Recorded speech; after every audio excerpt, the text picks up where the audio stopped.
Today, I'm going to be showing you one of my favorite stamp combos and a technique that I use to take it up a couple of levels. That's coming up. Hello everyone, my name is Daniel Reese. This is Weaver Leather Supply. Today, we're going to be taking a look at one of my favorite stamp combos and a technique that I use to elevate my stamping patterns. You can use this on a lot of different stamping combos, and I'm going to show you that trick today. First thing that we're going to need to do is just create the area that we're going to put our pattern into. Now, this is just for this practice run. You'd already have this if you were working on a project, but we do need to set up that stamping area where we're going to create the pattern. So the piece of leather that I'm going to be working on today is 1.2 inches wide. So almost an inch and a quarter. It's 1.2 inches wide.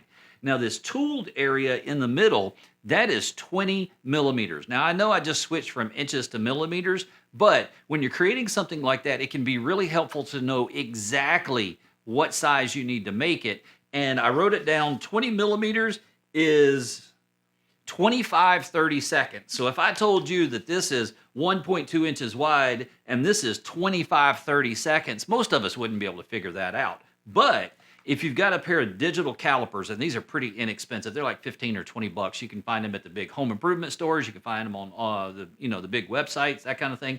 But this makes it a whole lot easier because instead of trying to figure out what 25 30 seconds is on a tape measure, I can just set this to 20 millimeters and I'm good. This does millimeters, it does inches fractions, and inches decimals. So it's a great little tool for being really, really precise when it comes to your measurements. So after we've got the borders on each side marked, we want to drop that center line in, but we want to be really careful to go light with this. We're just trying to put in a guideline so we keep our stamp straight. We're not trying to score the leather. Now we can finally start stamping, and the first one I'm going to grab is this one right here. This is a Master Tool D2194. We'll put a link in the description below so it's really easy to find. As I'm putting these stamps in, not only am I trying to make sure they run straight along that border, but I'm also overlapping them by the smallest margin possible. I really want them to either barely touch or just barely overlap. What we don't want is a gap between those two stamps. So now we can go ahead and grab our next stamp, and essentially it looks like two of the previous stamp back to back, and it's going to be a G2294. So Master Tool G2294. It looks like this right here. And essentially what we're going to be doing is we're going to be lining up the points. It looks kind of like a plus sign, and if you think of it like a clock, from my perspective, it would be 3 o'clock, 6 o'clock, 9 o'clock. I think from yours it would be 3 o'clock, 6 o'clock, 9 o'clock. What we want to do is we want to line up those 3 points with the points on the pattern that we just put in. The 6 o'clock would be at that joint that we barely overlapped between the two stamps. If we positioned it correctly, you're going to notice that as you line it up, the new stamp sits perfectly in the middle. We just, like I said, we want to line up that 6 o'clock position with the center of our first set of stamps.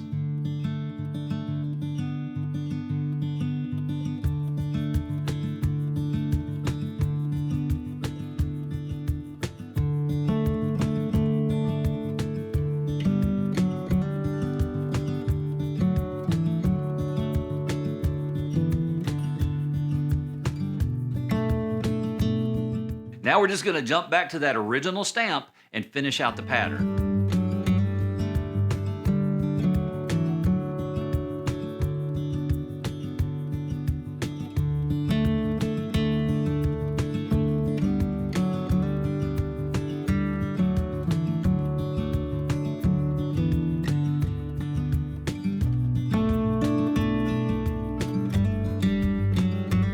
So it already looks really good. We could stop right here and be totally happy with the pattern that we've created. It looks really good, but we can push it a little bit further. And to do that, I'm going to grab this stamp right here. It's a Master Tool D2197. So next, what we're going to be doing is we're going to be grabbing this stamp right here, and we're going to drop it essentially right on top of that previous stamp. The problem is that it's not quite as wide as that first one, so what we're going to do is we're just going to line up that center point with the center of the design from the first stamp. Now, it doesn't have to be perfect, just get it as close as you can without obsessing over it.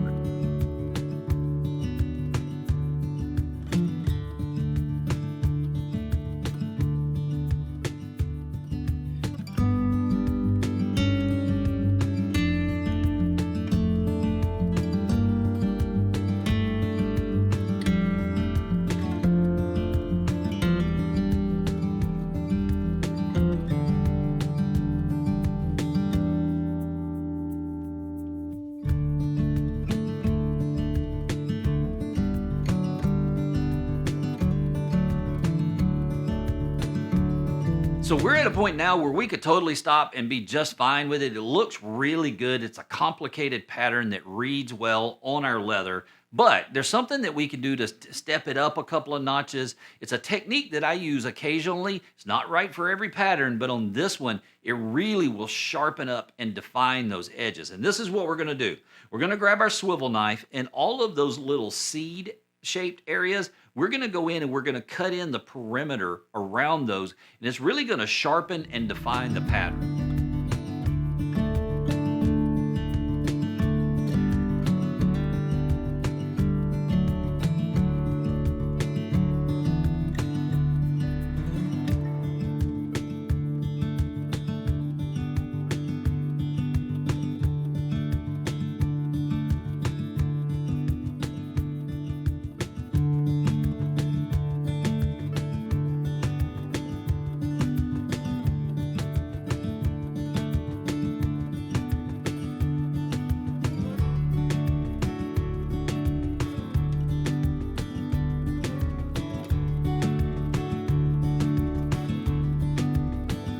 So that's how you do the pattern that I call the book spine.